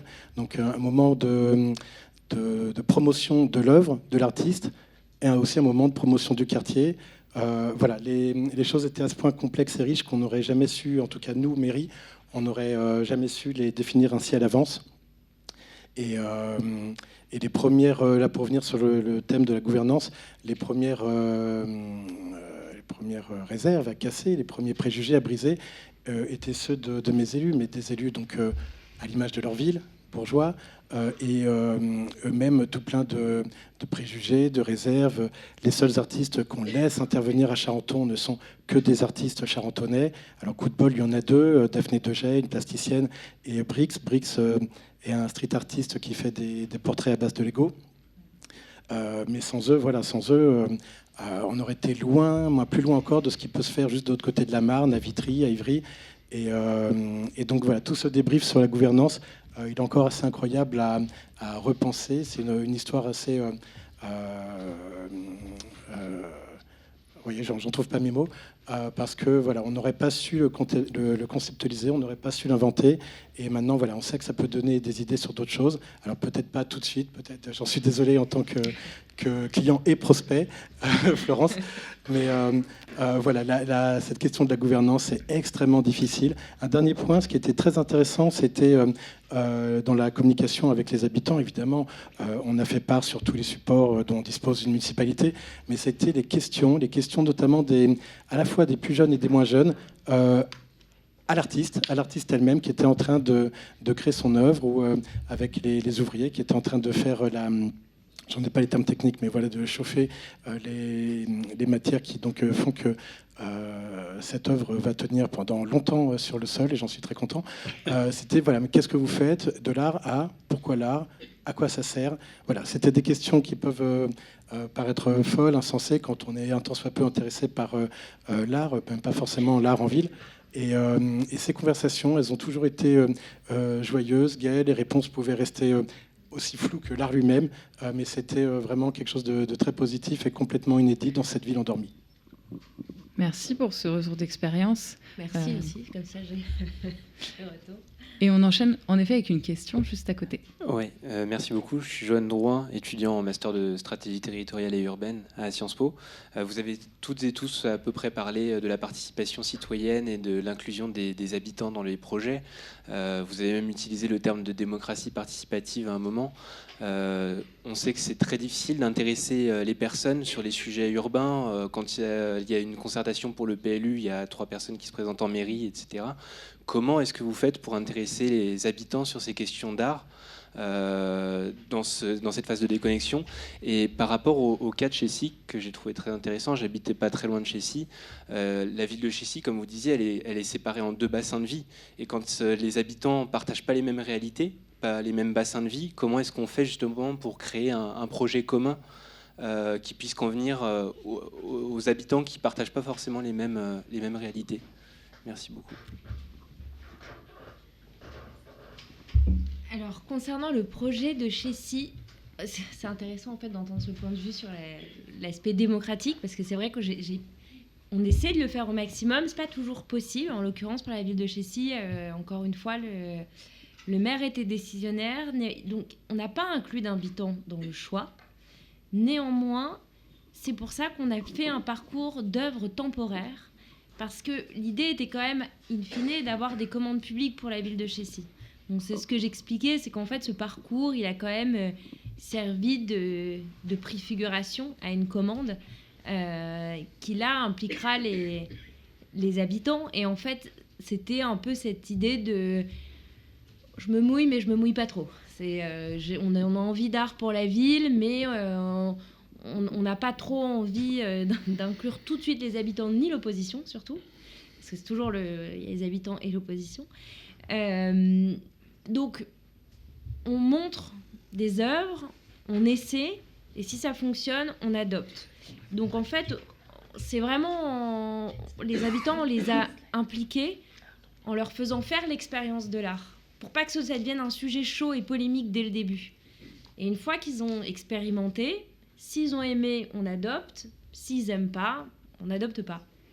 Et je pense que je laisserai Pascal Lebrun-Cordier compléter sur ce sujet de comment impliquer les habitants, sachant que je pense qu'il y a un sujet commun qui est que c'est difficile aujourd'hui de trouver des terrains pour ce type de projet. Et déjà, pour une œuvre temporaire et simple dans l'espace public, voilà, il y a aussi un vrai sujet de commande. Et je pense que l'exemple qu'on a là aujourd'hui avec Charenton qui dit, voilà, on a aussi besoin de quelque part projet clé en main, de méthodo, d'approche, montre que il y a un sujet de commande publique derrière. Voilà.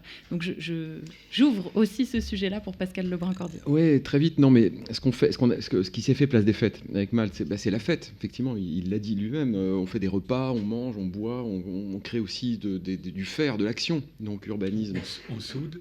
On soude, voilà, on fabrique des objets, on crée... Moi, c'est ce que j'avais trouvé formidable dans ce projet, c'est que la place était occupée, activée, et qu'on implique les gens. Avec Coloco, Place de la Nation, Place d'Italie, on était là aussi très souvent à faire la fête, à faire des repas, à faire la cuisine ensemble, et puis... à démolir ensemble. À démolir ensemble. On a désasphalté la Place de la Nation. Voilà, tout était prétexte à fête. Donc on crée un espace de convivialité au sens premier du terme, mais aussi au sens d'Ivan Illich, au sens où la convivialité, c'est une situation politique finalement où les choses ne sont pas prédéfinies. On crée une situation qui est propice à l'engagement et qui provoque aussi du désir et du plaisir. Donc ça, c'est, je crois, la clé fondamentale, hein, c'est créer des espaces festifs, inclusifs, ludiques. J'ai un exemple, c'est la coopérative d'urbanisme culturel Cuesta, qui a travaillé à Pleyel, dans le quartier Pleyel il y a quelques années. Et leur idée, c'était de créer un grand projet sur le commentaire sportif. C'était il y a 5-6 ans, au moment où on commençait à parler des jeux. Et donc, on a fait des matchs avec du personnel de pleine commune, mais aussi des agences, des habitants. Et je ne vais pas vous raconter en détail le projet, mais c'était un projet ludique, sportif, extrêmement étonnant. Bon, bref, on fait exploser le cadre conventionnel de la réunion publique et on trouve des prétextes, des occasions voilà, qui créent des situations engageantes, j'ai envie de dire même irrésistibles. Notre objectif, c'est de créer des situations irrésistibles, que les gens viennent. Et Place des Fêtes, c'était quand même tout le temps irrésistible. On ne pouvait pas ne pas avoir envie de s'arrêter, de discuter, de manger, de boire et de danser, etc. Donc je crois que le prétexte festif, ludique, il est fondamental. Et après, on discute, et après, on prototype, et on embarque les gens, en fait, assez rapidement. C'est là où vraiment les ressources artistiques et esthétiques et culturelles sont essentielles. Est-ce qu'il y a d'autres questions ? Oui. Oui, bonjour. En fait, je vous remercie parce que vous m'invitez un peu à apporter mon témoignage. Donc, je m'appelle Véronique Lemoel. Je m'intéresse depuis 40 ans à l'espace public, d'abord comme designer. Et puis, depuis 15 ans, parce que j'ai fait un master d'art plastique à Panthéon-Sorbonne 1, à Saint-Charles, en faisant un mémoire sur l'œuvre participative. Et depuis 15 ans, j'expérimente dans l'espace public des modalités de création partagée et d'associer justement les habitants à un projet artistique qui est finalement le résultat de leur création. Puisqu'il y a, disons, comme une espèce de scène possible, si vous voulez, où on accueille finalement les créations artistiques plastiques, mais qui font œuvre ensemble. Voilà. Et ça fait 15 ans qu'on fait ça. dans des quartiers populaires, soutenus plutôt par des bailleurs sociaux ou par la politique de la ville, ou par des commanditaires qui font de la restructuration de quartier, ou par aussi des villes parfois. Voilà. Et en fait, l'angle qu'on a choisi et qu'on expérimente et que j'aimerais vous partager, c'est que on invite les gens, tous les gens, de 5 à 95 ans. 95 ans, c'est plus rare, mais ça peut arriver. On les invite à un moment de création spontanée. C'est-à-dire qu'on crée des modalités dans l'espace public, on débarque avec nos tables, on est toute une petite équipe. J'ai fondé une association qui s'appelle Œuvres Participatives et voilà, et qui existe depuis 2010. Et donc, on débarque avec nos tables et on invite les gens à créer. Et en fait, ce moment de création spontanée qu'on propose au public permet de rentrer en contact avec le public. Et alors, bien évidemment, avant, on fait de la médiation, on fait aussi de la communication, on rencontre les associations, on rencontre les acteurs locaux, on fait toute cette démarche. Mais, et nous, si vous voulez, on sait que ce moment où on propose cette création spontanée qui fonctionne incroyablement bien, voilà, parce que c'est parfois des milliers de personnes qui participent, eh bien, elle pourrait augurer d'autres choses, mais on n'a pas les moyens de le faire. Voilà. Donc, ça fait 15 ans, et on sent qu'il y a des choses qui sont en train de, quand même, de la part des commanditaires notamment, d'évoluer, mais c'est encore très compliqué. Donc moi, je suis comme un poisson dans l'eau avec toutes vos interventions, que j'ai énormément appréciées. J'aime bien l'image du clafoutis, d'ailleurs, aussi. Et je voulais juste dire que dans ces modalités qui sont donc l'enquête, la concertation, la participation, mais la participation comment et à quoi ? Moi, je crois beaucoup, parce que c'est ce que je défends depuis en tout cas 15 ans, c'est à l'invitation à cette création spontanée, parce que là, on touche la question de l'identité de chacun. Voilà. C'est chaque personne dans son identité culturelle et personnelle qui vient apporter sa créativité. Et c'est tout à fait fondamental par rapport à la notion de démocratie, puisque justement, vous parliez de cet espace extrêmement contraint qu'est l'espace public et privé. Eh bien, on dit aux gens, mais vous voyez, vous avez vous aussi la possibilité d'intervenir. Vous pouvez vous aussi laisser votre trace. Vous pouvez vous aussi faire votre création. Et ben, dans la tête des gens, c'est un acte qui peut être extrêmement, enfin c'est un geste qui peut être comme une étincelle pour beaucoup d'autres choses. Voilà. Donc je voulais apporter ce témoignage. Merci. Merci. Merci, et je suis ravie de voir qu'on a des territoires et des praticiens aussi de la co-création dans la salle. Et je vois qu'il y a deux, on va les prendre groupées, 2 dernières questions. Ici et là, et puis on laissera nos intervenants répondre avant de conclure.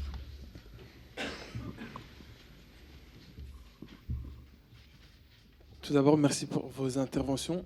Donc, je me présente, Mohamed Chaya, étudiant en master gouverner les grandes métropoles mondiales. Ma question est la suivante. En fait, je m'interrogeais dans quelle mesure, dans vos Est-ce que vous m'entendez ? Ouais, désolé. Dans quelle mesure, dans vos parcours, vous avez plus ou moins abordé les questions de concertation dans les quartiers défavorisés de France ? Et je voulais savoir quel outil vous avez mis en place, parce qu'on entend souvent les riverains, les habitants, comme un bloc monolithique, alors que je pense qu'il faut profondément apporter des réponses particulières et ciblées en fonction des territoires et des personnes avec qui on est en face. Je pense notamment aux travaux de Marion Carrel, qui explique que finalement, quand on met en place des instances participatives sans aborder ces dimensions-là, en réalité, ça renforce les stéréotypes des habitants vis-à-vis des personnes qui organisent ces structures-là. Et pareil, donc on voit que l'approche par le haut et par le bas, finalement, ça peut être plus problématique, j'ai envie de dire, de faire quelque chose que de rien faire. Donc je voulais juste savoir, voilà, dans vos parcours, dans quelle mesure vous prenez en compte cet aspect-là dans les projets que vous avez menés. Merci. Merci. On prend la deuxième question et puis on laissera la place aux réponses. Bonjour. Donc, Paul Elanchon, je suis étudiant à la Sorbonne Paris 1 en urbanisme aménagement. Moi, j'ai une question. Vous parlez beaucoup des promoteurs. Et ma question, elle est simple. Enfin, existe-t-il un futur commun entre l'art dans la ville et les promoteurs immobiliers ? Et sinon, Alors, quel est le futur de l'art dans la ville avec les promoteurs qui ont un rôle de plus en plus important dans la construction de nos villes? Merci. Je laisse peut-être la parole sur le premier sujet à Pascal Lebrun-Cordier qui me disait dans l'oreillette qu'il avait un exemple. Une histoire en 2 minutes sur les quartiers populaires avec les étudiants du master projet culturel dans l'espace public de Paris 1.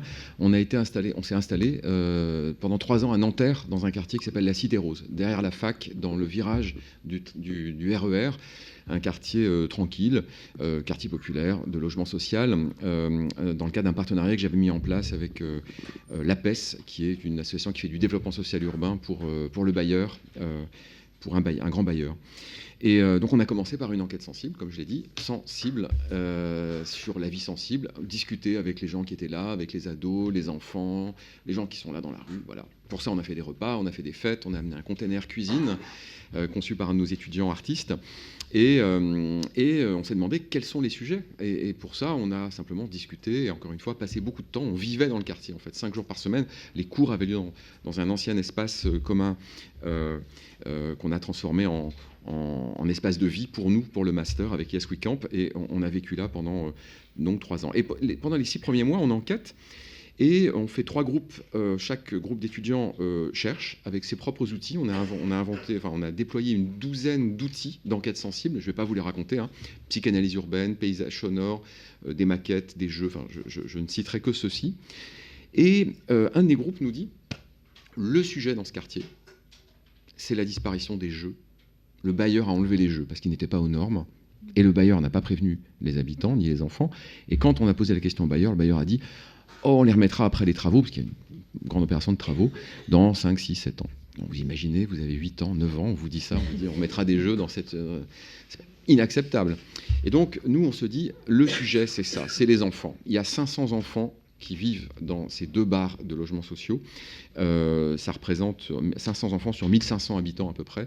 Et donc, la disparition des jeux, c'est ça le sujet. Et on va faire tout notre projet, en fait, sur les jeux qui ont disparu et comment on remet des jeux et comment on remet surtout les enfants au cœur du jeu démocratique, du jeu d'acteurs, justement. Comment on leur donne une vraie place. Et donc, le collectif qui avait choisi ce sujet a proposé de faire une manif d'enfants. Et donc, on a investi 20 000 € pendant 6 mois pour faire des ateliers, etc., de création de slogans, de scénographie, de danse, etc. Et on a fait une vraie manif d'enfants. Le maire est venu, etc. C'était joli, gentil, mais c'était aussi un peu méchant. C'était une façon de dire, enfin méchant au sens où il y avait une revendication qui était de dire Convention internationale des droits de l'enfant, 1989, article 31, les enfants ont droit au jeu, et etc. Droit à la ville, le FEV, tout ce que j'ai raconté. Donc on a réussi à mettre au cœur du sujet, au cœur du débat, un sujet qui n'était pas du tout dans les radars, ni de la ville de Nanterre, ni du bailleur, qui était les jeux. Voilà. Une démarche, une tentative, je voulais juste contribuer à ça. Après, sur les promoteurs, il y a promoteurs et promoteurs. Certains sont convaincus du bienfait de ce qu'on fait, d'autres sont embarqués dans une approche de l'art dans l'espace public qui s'appelle un immeuble, une œuvre. Il faudrait du temps pour en parler, mais je suis un peu critique sur cette démarche, personnellement. Est-ce qu'il y a des réponses sur un immeuble, une œuvre, sachant qu'il y a tout un sujet, et là vous le voyez bien autour de la table, de où est la commande, où est le brief, et comment on élargit un petit peu les parenthèses ou l'espace pour en faire un vrai terrain de jeu. Donc peut-être un commentaire sur un immeuble, une œuvre, Florence. Je suis désolée, il faut qu'on ait la salle, il y a un cours juste après. Oui, on termine à 19h, oui. Non, mais j'ai œuvré pour des commandes d'un immeuble, une œuvre qui se veut être le pendant de la commande publique pour le privé. Et c'est un autre système. Et d'ailleurs, c'est pour ça que j'ai créé Art City Agency, pour justement ne plus m'adresser aux opérateurs privés et aux opérateurs publics de la même façon. Ce sont des cibles complètement différentes. Alors, bon, moi, c'est vrai que mon état d'esprit, c'est pourvu qu'il y ait de l'art. Donc je continue à œuvrer pour la charte Un immeuble, une œuvre, mais j'aimerais qu'évidemment ce soit beaucoup plus démocratique que ce l'est aujourd'hui. Et c'est vrai qu'il y en a beaucoup qui font le pas, il y en a beaucoup qui œuvrent pour l'art dans les nouveaux programmes, avec plus ou moins, en gros, des valeurs et plus ou moins une vraie appétence pour l'art. Alors, est-ce que c'est un moyen de communication ? Est-ce qu'ils ont vraiment envie d'avoir une œuvre d'art ? Est-ce qu'il faut simplement qu'elle soit esthétique ? ou est-ce qu'on va un peu plus loin? Et je parlais au tout début dans la présentation de la dimension pédagogique. On essaie au maximum d'avoir cette dimension pédagogique et de les former pour que justement les usages changent. Je conclue juste en 30 secondes parce que ça me semble important de vous rappeler, on peut poursuivre les échanges ensuite, dehors, ça me semble important, dehors dans l'espace public. Dans l'espace public, devant Sciences Po, dans la rue. Seulement pour vous dire que le cycle continue, rendez-vous le 14 février pour une visite au 6B d'un lieu de création, pour les étudiants de Sciences Po seulement, mais inscrivez-vous vite, les places sont limitées. Pour tout le monde, ensuite, le 20 mars, pour un temps de clôture où on partagera des outils concrets, des zooms sur les projets, vous pourrez poser toutes les questions que vous voulez, avec, encore une fois, un panel super et quelques mots inspirants, comme j'aime bien le faire, ceux de Daniel Buren, qui nous dit « L'art dans la rue, pourquoi pas, mais alors... » totalement repensé, revu, corrigé. Le travail in situ est le seul qui puisse permettre de contourner et de s'adapter à la fois et intelligemment aux contraintes inhérentes à chaque lieu. Alors avec Daniel Buren, je vous souhaite de beaux projets in situ. À vous de jouer. Merci.